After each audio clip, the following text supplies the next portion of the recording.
Oui, alors aujourd'hui, une fois n'est pas coutume, le thème du séminaire sera en parfaite conformité avec celui du cours, puisque en fait, l'intervention d'Étienne de la Vessière va permettre d'approfondir certaines hypothèses qu'on peut émettre sur la fonction et la nature de la population de Campire TP. Donc aujourd'hui, je vais terminer en fait la présentation de Campire TP et si j'ai le temps, aborder une autre ville moyenne couchane extrêmement représentative qui est d'Alverzine TP.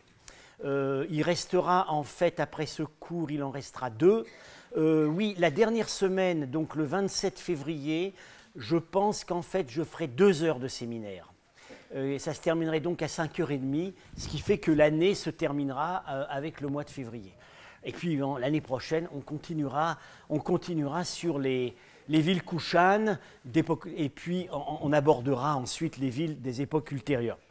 Alors, on a donc vu la dernière fois que l'assise économique de Campire TP était très difficile à déceler. Hein.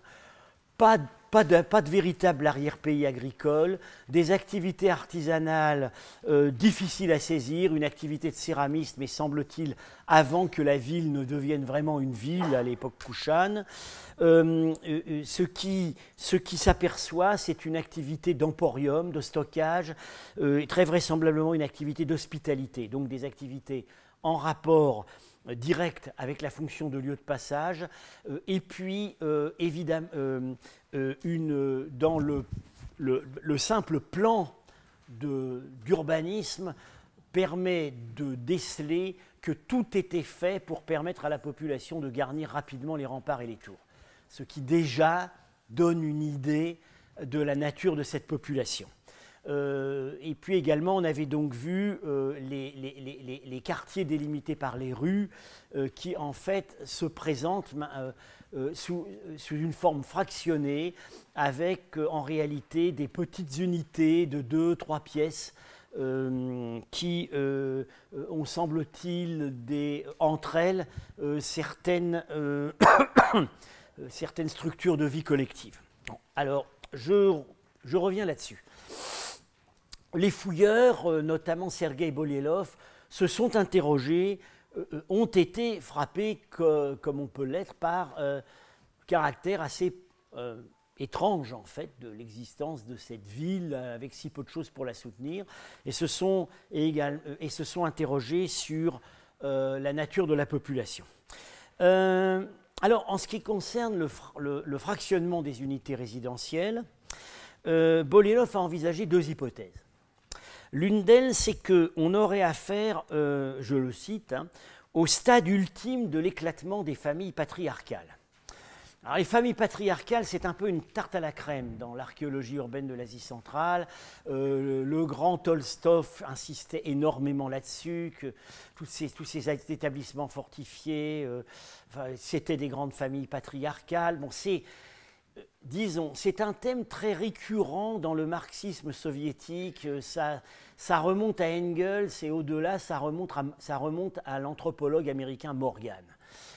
Ces histoires de grandes familles souches, patriarcales, matriarcales. Enfin, bon, en Asie centrale, on serait plutôt du côté du patriarcal.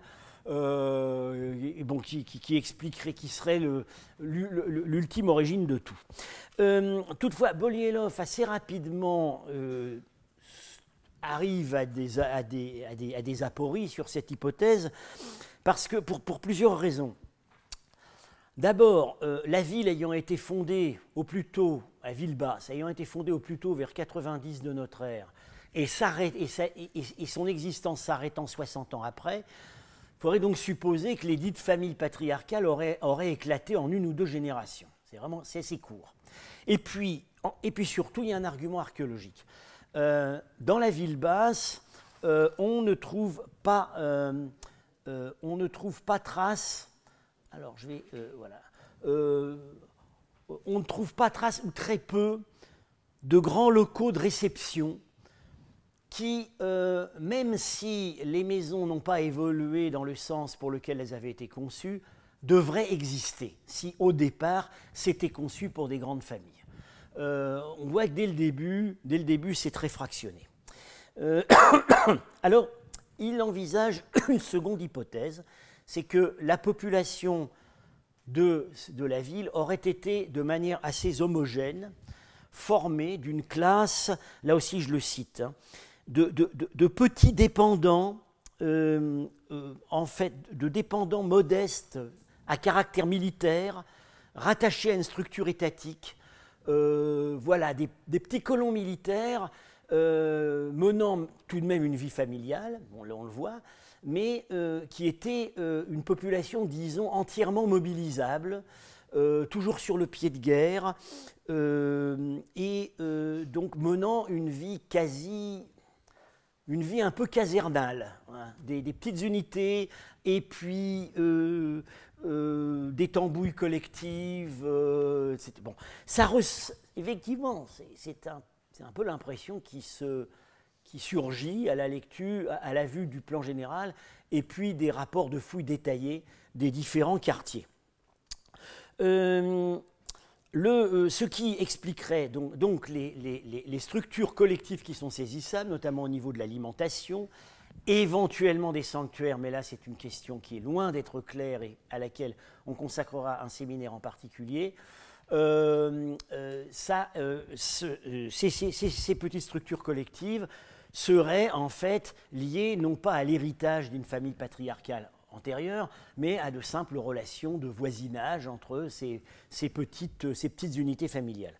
Alors ça peut effectivement expliquer l'absence évidente d'une élite urbaine visible. Le seul endroit où on aurait peut-être un peu ça, c'est ce bloc-là, à l'ouest de la citadelle.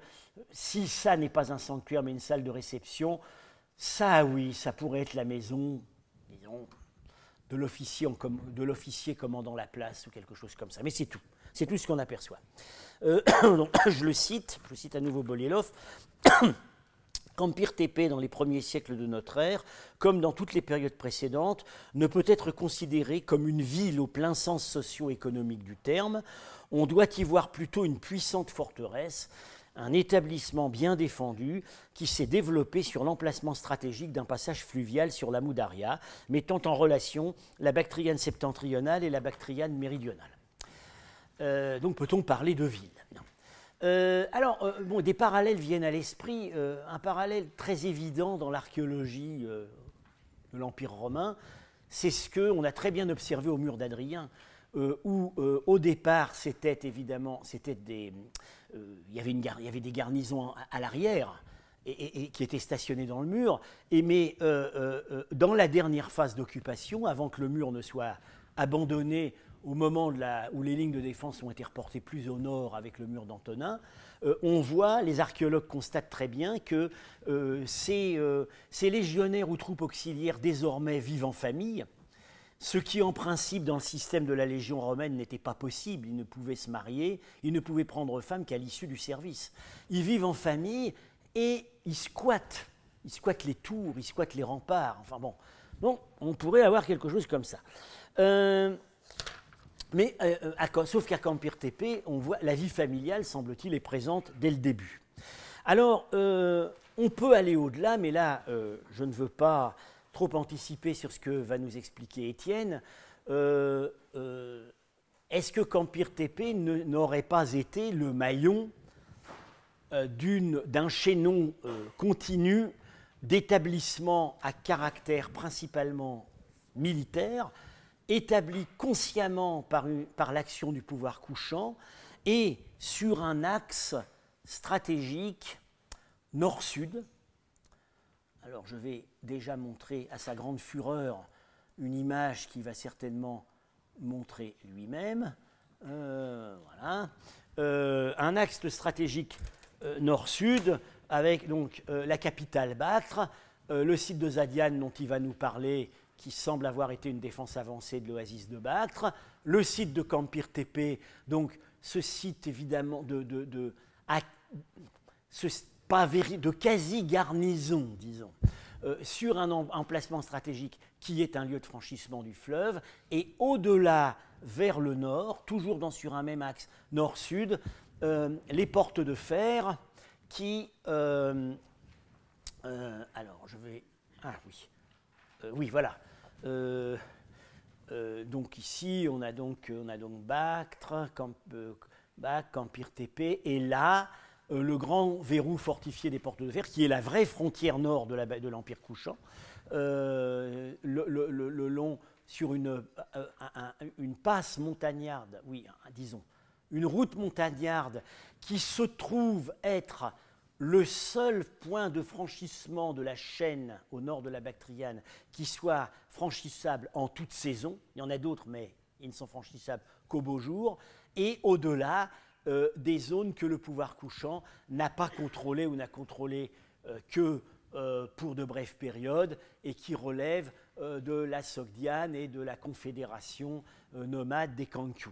Donc on aurait là un axe continu, une série de verrous successifs. Enfin bon, Étienne va nous expliquer où il en est avec cela. Voilà, donc les portes de fer, fouillées par Claude Rapin ici présent, une muraille dès l'époque grecque, mais qui a été assez rapidement désaffectée. À l'époque couchane, une muraille très puissante. C'était très spectaculaire avant que le site ne soit quasiment détruit récemment. Voilà, vous voyez la muraille ici sur 1,5 km qui barre la vallée. Alors là, pas véritablement d'établissement de garnison, mais disons un logement, un fort près de la porte. En tout cas, il fallait du monde pour garnir tout ça. Et puis la grande muraille couchane, très puissamment renforcée à l'époque couchano-sassanide au IVe siècle. Oui, alors là, très rapidement, pour ne pas anticiper sur ce que va dire Étienne, voilà ce site de Zadiane dont il va nous parler, qui est à la frontière, qui est un établissement très vraisemblablement de colonisation, reste à savoir précisément quel type de colonisation, sur la lisière nord de l'oasis de Bactre, toujours sur cet axe nord-sud, et d'une certaine façon, le site qui va prendre la succession de Campire Tépée après l'abandon de celui-ci, c'est-à-dire Termèse, sur un autre point de franchissement. Bon, là, les données sont plus difficiles à manier parce que le site est beaucoup plus grand, il se pose beaucoup de questions sur la chronologie, la citadelle se délimite assez bien, un faubourg à caractère vraisemblablement religieux se voit également très bien. Ce qui est incertain pour l'époque antique, c'est ce qui se passe ici. Y a-t-il ou non une véritable ville fortifiée? Bon, c'est certainement le cas, mais est-elle limitée à ces remparts qu'on voit encore? Est-ce que c'était toute cette zone? Est-ce que c'était plutôt au bord du fleuve? Là, il y a beaucoup de questions qui se posent. En tout cas, en ce qui concerne Termèse, se sont posés en fait des problèmes du même ordre que ceux qu'on a pour Campire. Enfin, se sont posés aux fouilleurs des problèmes qu'on a du même ordre que pour Campire Tépée. C'est où est le terroir agricole? Bon, on voit qu'à Aïranoum, on a tout de suite compris dès la première année de la prospection que la ville était l'émanation d'un immense terroir agricole mis en valeur avant sa fondation. À Campire Tépée, on a vu que c'est très peu de choses. Les petites zones irriguées autour du site ne suffisaient pas à sa subsistance, qui devait sans doute être amenée en partie par le fleuve. À Termèse, on peut aussi se poser la même question. L'ensemble du terroir irrigué sur la basse vallée du Surkhandaria, c'est pas plus de 10 000 hectares, c'est-à-dire que c'est moins de la moitié, c'est la moitié ou le tiers de la plaine d'Aïranoum.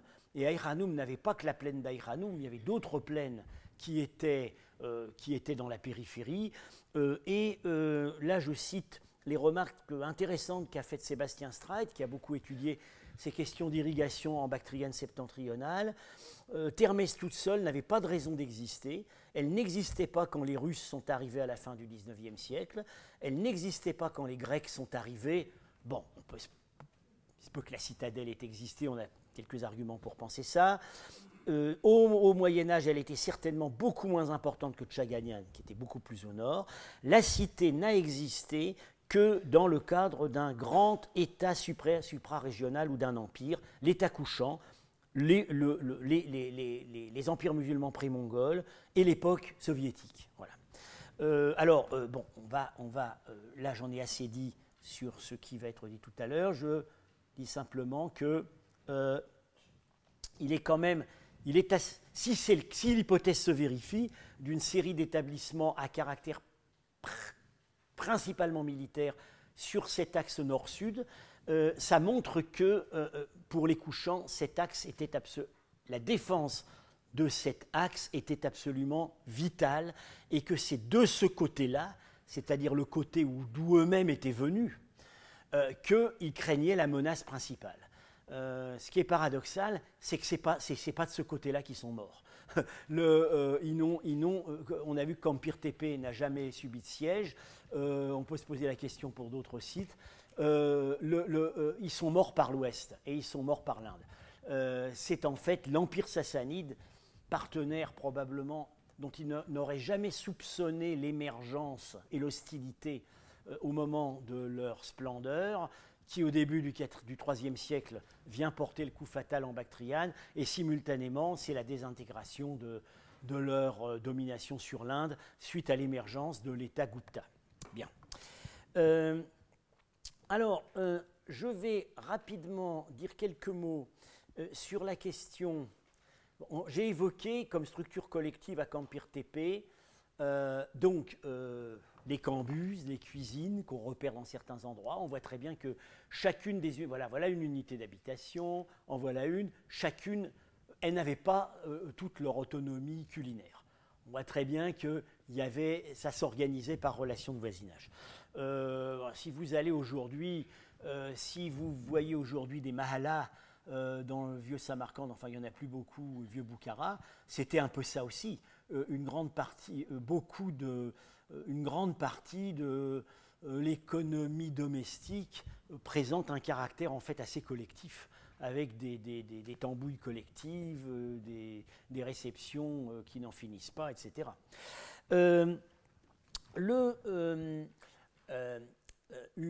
Alors évidemment, bon, les gens mangent et puis on peut supposer qu'à cette époque, les gens adorent des dieux. On a toute raison de le supposer. Mais où à Campire Tepe? Un gros problème. Il n'y a rien qui puisse être appelé un temple. On va voir que dans la totalité des villes que nous allons maintenant aborder dans les cours suivants, il y avait des temples. Là, il n'y en a aucun. Alors, j'ai supposé que peut-être il y avait eu effectivement un temple, mais qu'il était près de la rivière et qu'il était dans la zone qui aujourd'hui a disparu. Bon. Mais c'est une simple supposition, on n'a rien pour l'étayer. Sinon, on a donc les débats en cours sur la signification de ce qu'ils ont appelé, ce qu'ils appellent partout dans leurs publications, les hôtels domestiques, qui sont en fait des foyers muraux qui existent dans certains locaux pour lesquels donc, il y a tout un débat en cours. Les fouilleurs soviétiques ont tendance à considérer dans la quasi-totalité des cas qu'il s'agit d'installations cultuelles ou servant à la fois au chauffage et au culte. Paul Bernard, dans un article extrêmement important, a donné beaucoup d'arguments négatifs. Mais c'était avant la fouille de Campire Tepe. Il faut reprendre tout ça. Peut-être arriver à une solution un peu moyenne. En tout cas, on voit dans la ville basse, il y en avait en fait, si c'était vraiment des structures religieuses collectives, il n'y en avait pas beaucoup. Excusez-moi. Voilà. Oui, alors ça c'est Campire avant. Voilà. S'il y avait un temple, je pense qu'il était près du port et qu'il était là. Bon. C'est uniquement dans toute la ville basse, c'est uniquement dans cette zone qu'ils ont qualifiée comme parfois dans les cultuelle. Dans les publications, parfois ils disent le temple. Bon, il y a une concentration plus importante qu'ailleurs de foyers muraux dans des locaux. Et ils soupçonnent que voilà, ces corridors qui ont l'air d'entourer les choses ça évoque l'architecture des temples de Bactriane. À mon avis, ça ne l'évoque pas. Bien. Et par ailleurs, à la citadelle, ils en délimitent 6 ou 7. Un assez important ici, mais curieusement, c'est quand même un endroit où il y a des banquettes tout autour. Ça ressemble furieusement à une salle de réception. Bon. Et puis, 6 ou 7 ici. Alors, en fait, bon, c'est pas le même fouilleur qui a publié ça et qui a publié ça. Donc, bon, on voit très bien, selon les orientations personnelles du fouilleur, il va avoir tendance à mettre un sanctuaire partout où il voit une cheminée contre le mur, ou bien il va être plus discriminant. Bon, alors, un des arguments, évidemment, qui revient toujours, c'est que ces âtres muraux étaient décorés, il y avait des colonnettes, on avait fait un effort pour que... Voilà, mais bon, Paul Bernard ensuite a montré qu'on pouvait dire exactement la même chose des cheminées qu'on a trouvées dans les salles de bain d'Aïranoum et dont la fonction purement matérielle est hors de doute. D'ailleurs, petite anecdote, quand Victor Sarianidi a visité la fouille d'Aïranoum et que Paul Bernard lui a montré les foyers de salles de bain qu'on venait de découvrir, Sarianidi, avant même qu'on lui explique que c'était dans un contexte de salle de bain, a dit « altar ». Et après, il a fallu lui expliquer « non, ça ne peut pas en être ici ». Il avait immédiatement réagi comme ça. Alors, qu'est-ce qu'on a d'autre, à part cette question hautement délicate des foyers muraux, qu'est-ce qu'on a d'autre pour essayer de cerner les croyances et les cultes de cette ville? On a les figurines de terre cuite, dont on ne sait d'ailleurs pas si elles ont été produites sur place, probablement pas, et on a les bâtiments funéraires. Bien. Alors les figurines de terre cuite, je l'ai déjà dit, ce n'est pas des chefs-d'œuvre. Hein. Ici, alors, comme il semble avoir une tiare qui est cassée et des couvre-joues qui peuvent se rabattre devant la bouche, on pourrait à la grande rigueur y voir un prêtre zoroastrien, puisqu'ils ont effectivement des masques devant la bouche quand ils sont devant. Bon, c'est plutôt, plus vraisemblablement, un donateur infidèle, figuré avec le costume aristocratique du cavalier iranien. Marchak a toujours dit qu'avant le 5e, 6e siècle, les petites terres cuites d'Asie centrale ne représentaient pas des divinités, mais n'étaient que des ex-voto représentant soit des musiciens, soit des donateurs. Bon, ici, vous voyez, ce couple amoureux à l'indienne dont on a refait les visages en batracien, bon, ce guerrier, voilà, c'est vraiment pas de quoi s'exciter.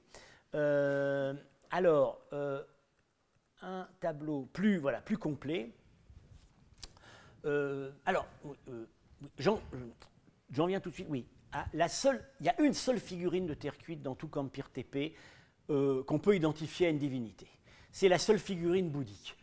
Vous me direz, c'est pas très évident. En fait, c'est Bouddha en abhaya mudra, avec la main. Et ça correspond à des types, bien qu'avec son manteau indien, etc. C'est la seule. Trouvée hors contexte, évidemment, dans une pente. Là aussi, c'est quelque chose qui paraît très étrange à Campire Tepe par rapport à toutes les autres villes d'époque Kushan qu'on connaît, où le bouddhisme est très présent, à la fois dans les petits objets et dans les structures, il s'affiche beaucoup. À Campire, il n'y a rien qu'on puisse dire bouddhique, sauf cette unique figurine. Il ne semble pas non plus qu'il y ait eu des sanctuaires bouddhiques à la périphérie. Ou plutôt, il y en aurait eu, mais après l'abandon de la ville, voilà. Mais c'est tout ce qu'on peut dire. Bon, ça pourrait... il y a une explication. C'est toujours très délicat de raisonner à partir des absences. Il y a quand même une explication qui peut venir à l'esprit. C'est que par rapport à toutes ces villes, Campire est celle qui est morte la première. Elle disparaît vers 150 après Jésus-Christ. Or, les plus récentes études cumulatives sur la diffusion du bouddhisme en Bactriane, je pense notamment à un article bilan que vient de faire Gérard Fussman dans le colloque où nous étions à Berlin sur l'histoire des couchants en décembre dernier, insiste sur le fait que cette diffusion a été finalement assez lente, assez tardive, qui n'a rien de très tangible avant l'époque du roi couchant Sotermégas, qui est le fondateur probable de la ville basse de Campir Tepe, c'est-à-dire fin du 1er siècle après Jésus-Christ. En tout cas, les monnaies trouvées dans les... Fussman a très soigneusement répertorié les monnaies qu'on trouve dans les reliquaires, par exemple. C'est l'argument le plus précis qu'on peut avoir sur les dates de fondation. Il n'y a rien d'avant Sotermégas. Bon, on peut penser au bouddhisme bactrien, peut-être n'est vraiment monté en puissance que sous les derniers couchants, ou Vishka, Vasudeva, les Kushano-Sassanides. Et on sait aujourd'hui, contrairement à ce qu'on a cru à une certaine époque sous l'influence des voyageurs chinois des époques plus tardives, que la Bactriane n'a probablement jamais été une très grande terre du bouddhisme. Il avait des protecteurs, il était présent, mais ça n'était probablement pas la religion majoritaire. Par rapport, comme Fussman le souligne également très justement, quand on est au Gandhara, quand on est dans l'Inde du Nord, dans la région de Kaboul, on voit tout de suite que la totalité des hauteurs, tous les lieux sur lesquels on pouvait construire un stupa sont occupés par un stupa. En Bactriane, c'est très très loin d'être le cas. Donc voilà, ça pourrait être assez cohérent avec la vie relativement brève du site de Campir Tepe. Ils n'ont pas eu le temps de devenir bouddhistes. Bon. Par ailleurs, les autres figurines qu'on a relèvent de plusieurs catégories.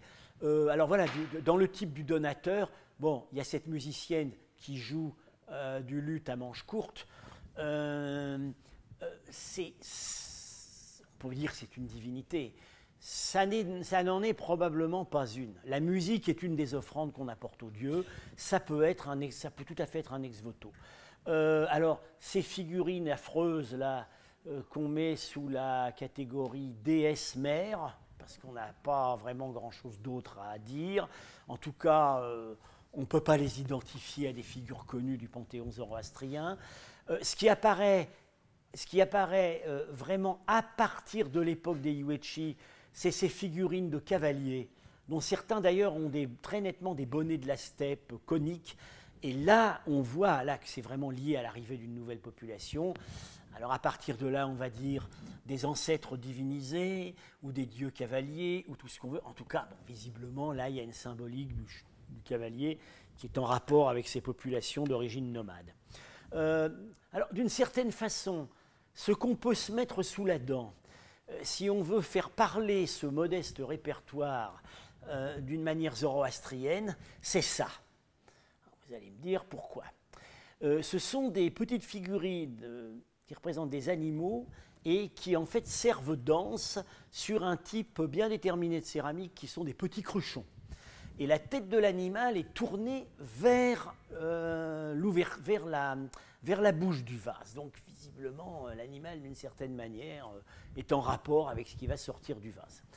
Ce qui est curieux, c'est qu'on ne les trouve, semble-t-il, que dans la région de Termès, Campir Tepe, chez Rabat Daria. C'est vraiment une mode assez locale. Bien. Quel est cet animal? Il y a deux hypothèses, il y a deux propositions qui ont été faites. Des hérissons ou des sangliers. Dans les deux cas, on est très content parce qu'il s'agit de deux animaux sacrés du zoroastrisme. Le hérisson est très très apprécié dans les textes zoroastriens à cause de son rôle d'exterminateur des serpents. C'est un animal particulièrement attaché au dieu Srouj qui mène la guerre contre les démons. Quant au sanglier, il est l'une des 7 incarnations animales de Veretragna, dieu de la guerre. Bon. Alors, l'opinion penche plutôt en faveur de sanglier, parce qu'on a des images plus nettes. Bon. Alors, oui, là, on arriverait à quelque chose, oui, après tout, le principe de la victoire, lié en fonction de protection, etc. Ceci dit, c'est pas, c'est zoroastro-compatible. On ne va pas dire que c'est forcément zoroastrien, puisque ces mêmes petits types de sangliers sont connus également dans une partie du répertoire sarmate de la mer Noire. Et c'en est peut-être d'ailleurs l'origine. Alors, évidemment, les Sarmates semblent avoir peut-être même connu le dieu Vérétragna, mais alors là, on arrive dans un domaine très hypothétique. À part les figurines de terre cuite, pour faire des suppositions sur ce que ces gens croyaient, on a les bâtiments funéraires. Alors, on a en fait 2 nécropoles. Il n'y a pas de véritable banlieue autour de Campir Tepe. Rien de substantiel, sauf quelques fours de potiers d'époque grecque. Mais on a 2 ensembles d'édifices funéraires, un à l'ouest, un à l'est.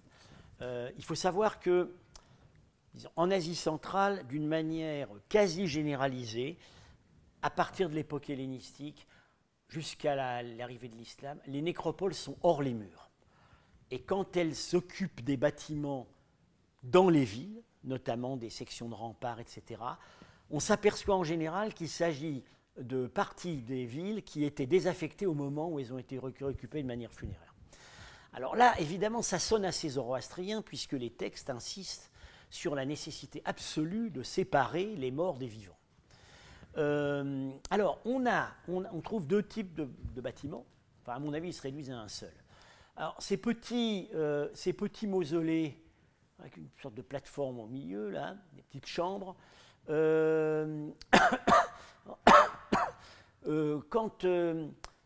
un plan est publié sans indiquer une porte, c'est soit que le fouilleur a mal fouillé, ce n'est pas le cas à Campir Tepe, soit que le bâtiment était tellement détruit qu'on n'en a vraiment que les substructions très peu au-dessus. Bon, c'est le cas ici. Mais enfin, c'est connu, ces types de bâtiments sont connus. Ils étaient destinés à on y déposait des morts sur des banquettes. Alors, quand on les trouve en bon état, ce qui n'était pas le cas ici, on a des os complètement dispersés. Et puis, dans certaines chambres, on a des os dispersés qui parfois sont compactés, regroupés dans certaines chambres. Et par ailleurs, on trouve des squelettes entiers. Ça fait l'objet de beaucoup de discussions. Nos collègues ont tendance à penser que ces ossements dispersés résultent du précepte zoroastrien consistant à faire décharner les corps sur des hauteurs, par les oiseaux ou par les chiens. On a quelques témoignages de ce qu'effectivement ça existait en Asie centrale, mais c'était loin d'être généralisé. Très souvent, en réalité, tout simplement, les corps étaient déposés sur des banquettes. La seule chose qui faisait que tout de même cette pratique était compatible avec les doctrines zoroastriennes, c'est que les corps n'étaient pas mis en pleine terre. Donc on peut, d'une certaine façon, la nécessité de préserver la pureté de l'élément de la terre était respectée. Mais c'est vraisemblablement ce qu'on avait ici. C'est-à-dire des corps mis sur des banquettes, alors on les voit ici, et puis après les ossements étaient. Alors est-ce qu'on a des raisons de penser qu'il y a un rapport avec le zoroastrisme? Oui, parce qu'on a ces foyers qui sont devant. Ça, c'est Campir Tepe, le premier endroit où ça a pu vraiment être observé. Ça correspond vraiment assez bien à quelque chose qui est prescrit et dans les textes zoroastriens sur les prescriptions funéraires et parfois représenté dans l'iconographie.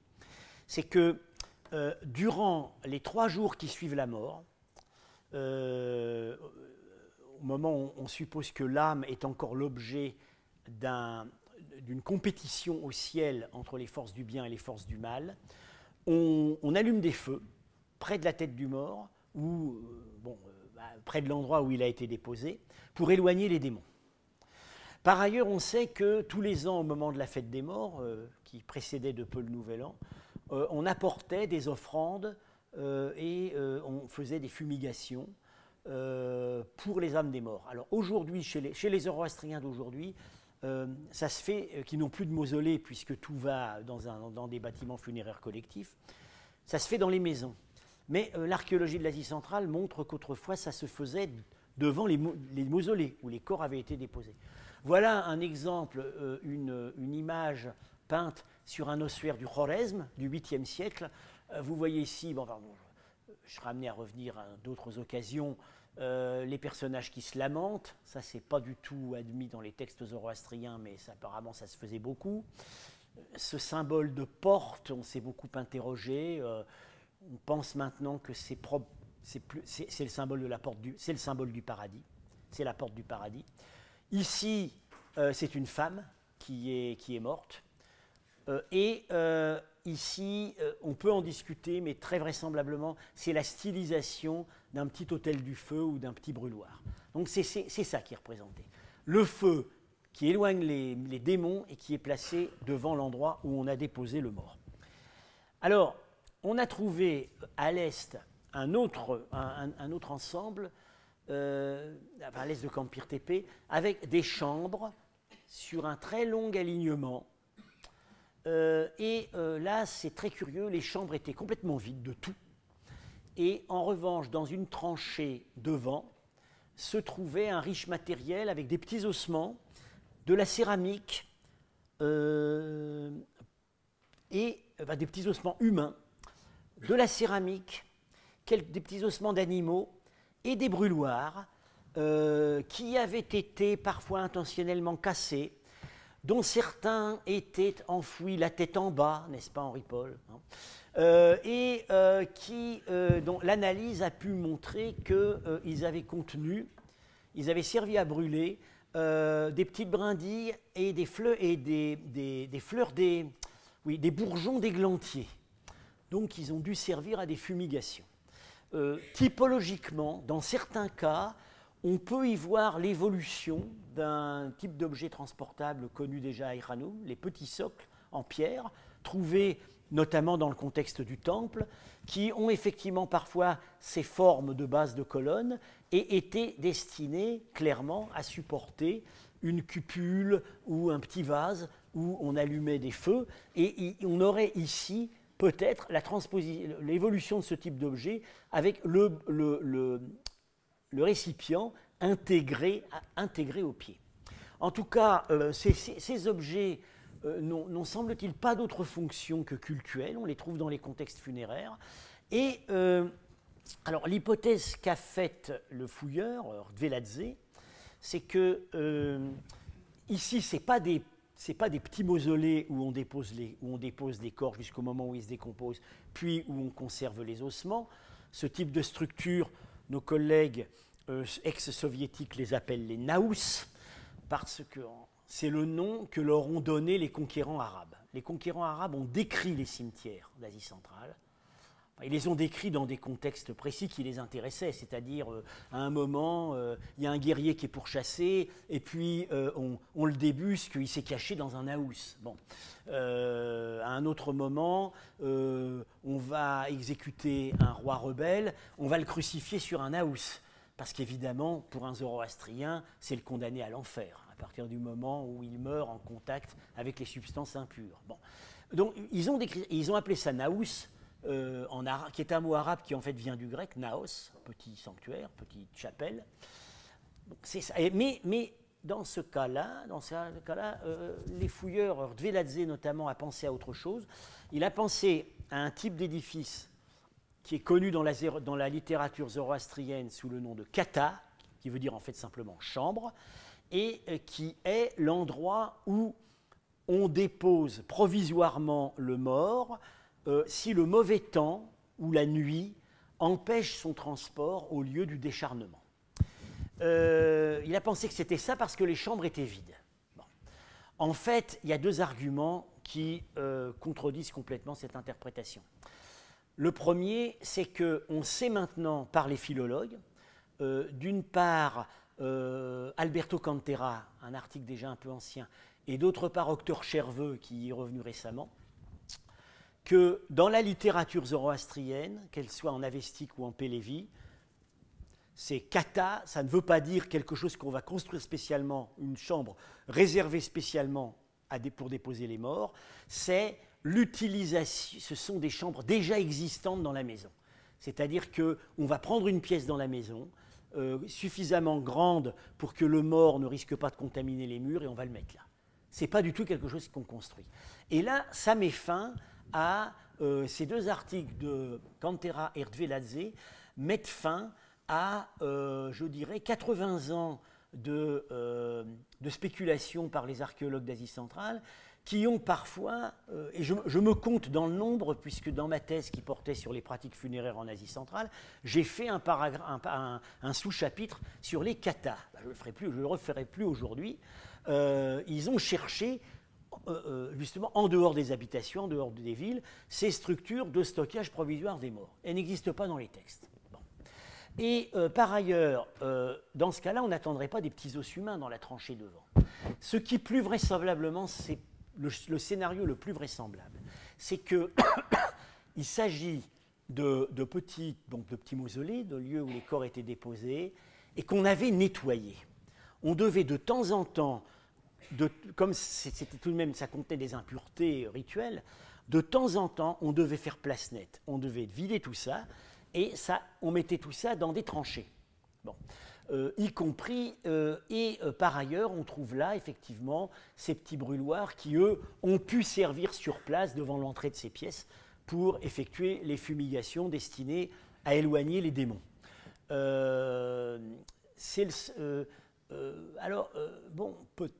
Peut-être s'agit-il d'une désacralisation, comme on sait qu'Empire TP a été déménagé.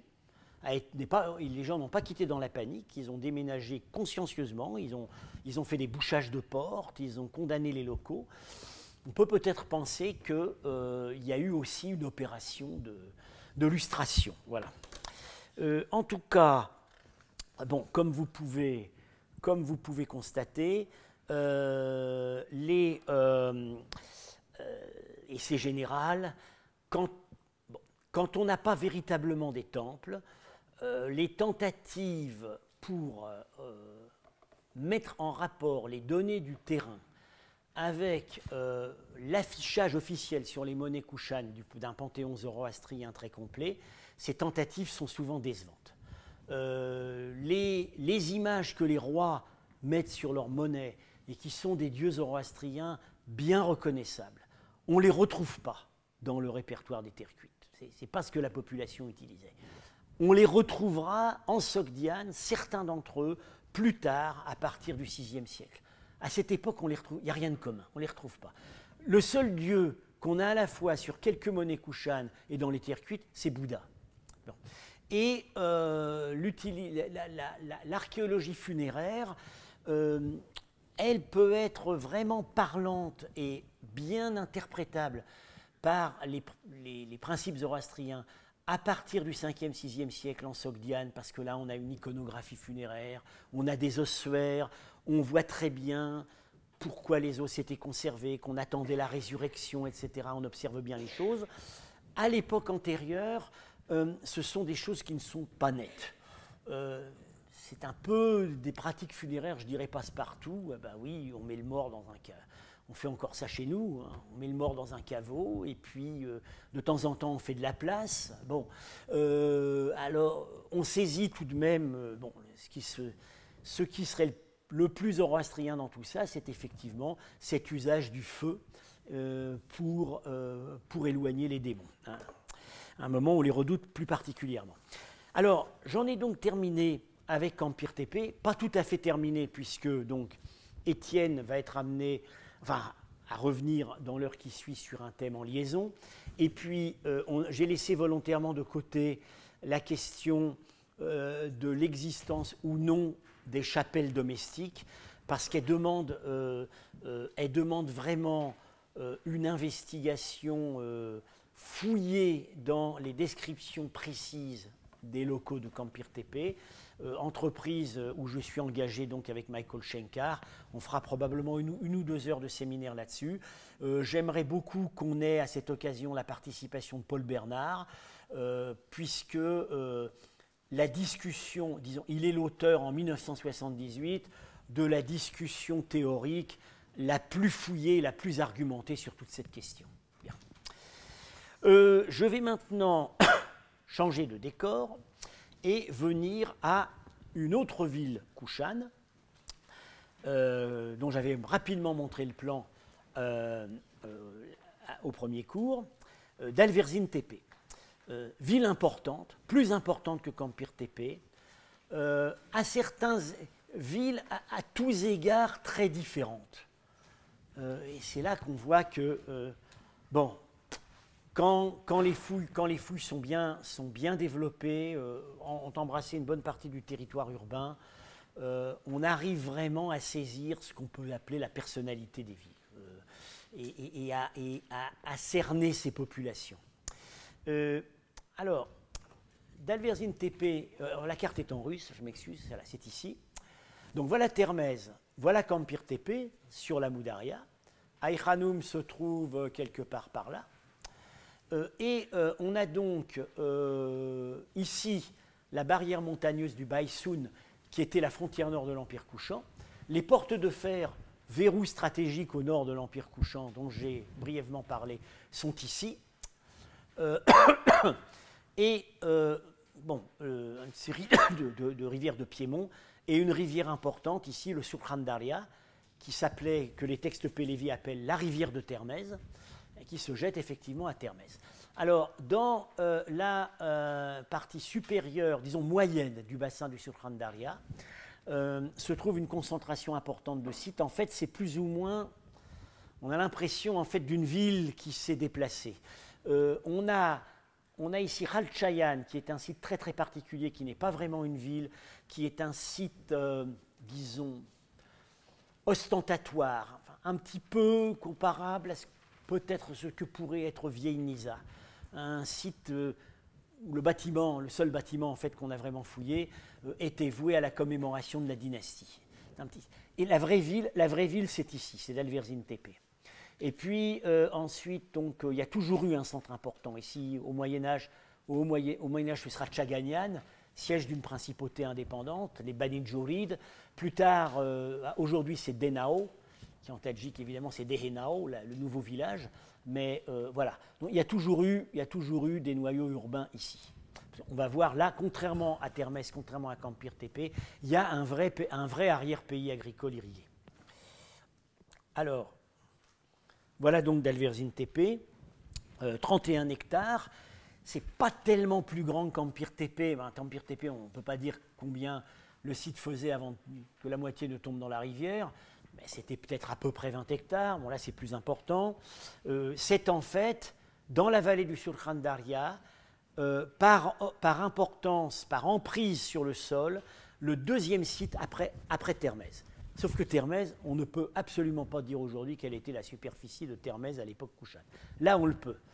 Et on sait que les résidences ne s'arrêtent pas au rempart. Comme à Aïranoum, il y a une banlieue. Peu explorée, mais il y avait une banlieue. Bien. Campir Tepe, d'Alverzin Tepe, en fait, a été le site où l'équipe qui plus tard a fouillé à Campir Tepe à partir de 1980 s'est faite la main. C'est l'équipe en fait créée autour de Madame Pugatchenkova à Tachkent et de son principal disciple Eduard Dveladze. Galina Pugatchenkova n'est plus de ce monde, Eduard Dveladze est toujours actif Eduard Dveladze s'est vraiment affirmé comme le grand maître de l'archéologie kouchane en Ouzbékistan sur le site de d'Alverzin Tepe. On peut vraiment dire que c'est là qu'il a donné toute sa dimension. Ils ont fouillé de 1962 à 1974. Contrairement à Campir Tepe, où là on a des rapports quasi annuels très précis, mais qui demandent un très très gros travail de mise en œuvre pour qu'on arrive à en tirer un discours continu, d'Alverzin Tepe a fait l'objet de 2 publications compactes, très bien faites. Un livre d'Alverzin Tepe, paru en 1978, qui n'est pas un rapport de fouille complet, qui l'est pour certains chantiers, mais qui donne une vision quand même extrêmement riche de la fouille. Simultanément, ils ont publié un album d'art à Saint-Pétersbourg, à Leningrad à l'époque, 1978, Les trésors de d'Alverzin Tepe. Ça, c'était les bonnes connexions léningradoises de Pougatchenkova et Masson. Le fils du vieux Masson, Mikhail Masson, Vadim Masson, qui a aussi après fouillé à Nizza, c'était le principe dynastique que j'ai évoqué à partir de Nizza, mais un principe dynastique qui marchait bien, s'est retrouvé directeur de l'Institut d'histoire de la culture matérielle de Saint-Pétersbourg. Et donc, comme Saint-Pétersbourg avait des possibilités d'édition artistique importantes déjà à l'époque soviétique, parce qu'ils avaient des contrats avec les Finlandais, ils étaient beaucoup plus dégourdis qu'ailleurs. Ils ont donc sorti en 1978 un album où sont illustrés en grand format, en couleur, les principaux objets trouvés sur la fouille de Dalverzine Tepe, dont les deux se complètent très bien. Et il y a un troisième élément à prendre en compte obligatoirement dans tout travail sur Dalverzine Tepe, c'est le compte-rendu fait par Paul Bernard en 1980 de ces deux livres, compte-rendu paru dans le bulletin de l'école française d'Extrême-Orient, 36 pages de compte-rendu. Comme il m'a dit à l'époque, je ne l'aurais pas dit, mais à certains endroits, j'ai essayé de les réécrire en plus clair. Bon. Effectivement, c'est un modèle de compte-rendu critique archéologique, parce que ça donne à la fois d'une manière parfaitement claire le contenu du livre dont on rend compte, et puis des discussions critiques, notamment celles que j'ai évoquées à l'instant sur les supposées chapelles domestiques, qui sont absolument exemplaires. Il en a fait d'autres à l'époque, il en a fait un sur une autre ville, Dilbergine, et c'est pareil, on ne peut pas... D'ailleurs, je dois dire que alors que nos collègues à l'époque soviétique étaient parfois, disons, je vais prendre un euphémisme, un peu réticents à prendre en compte nos critiques publiées, je dois dire que dans le cas des critiques parfois assez fortes, émises par Paul Bernard, ils ont tenu à maintenir le dialogue, ils ont parfois fait évoluer leur point de vue, ils ont réagi avec beaucoup de respect, et Paul Bernard a toujours été extrêmement bien accueilli sur toutes ses fouilles, y compris à Dalverzine Tepe. Alors, la fouille a ensuite été reprise plusieurs fois de manière un peu sporadique, au gré des cofinancements possibles, puisque c'était malheureusement devenu la règle dans l'archéologie soviétique à partir de l'époque de la perestroïka. Ça a donné lieu à une découverte sensationnelle. C'est en plein milieu de la ville, un sanctuaire bouddhique intramuros, qui a donné un matériel tout à fait stupéfiant. Il se trouve que ce sanctuaire a été publié, la publication de ce sanctuaire, sous forme d'un article, par Tourgounov, a été traduite en anglais. C'est donc dans la revue East and West, qui était la revue de l'Institut oriental de Rome, numéro 42 en 1992. Donc on a facilement sous la main, beaucoup plus facilement que dans le cas de Kampir Tepe, ce qu'il faut savoir sur Dalverzine Tepe. Alors, j'évoque rapidement, donc je décris à grands traits, le site est construit sur le bord de la basse terrasse alluviale de l'Eus et de Sable qui surplombe la vallée du Sulkhan Daria. Bon, c'est toujours le cas pour ces sites. Ils ne sont jamais évidemment construits en zone inondable. Donc, ils sont construits sur cette moyenne.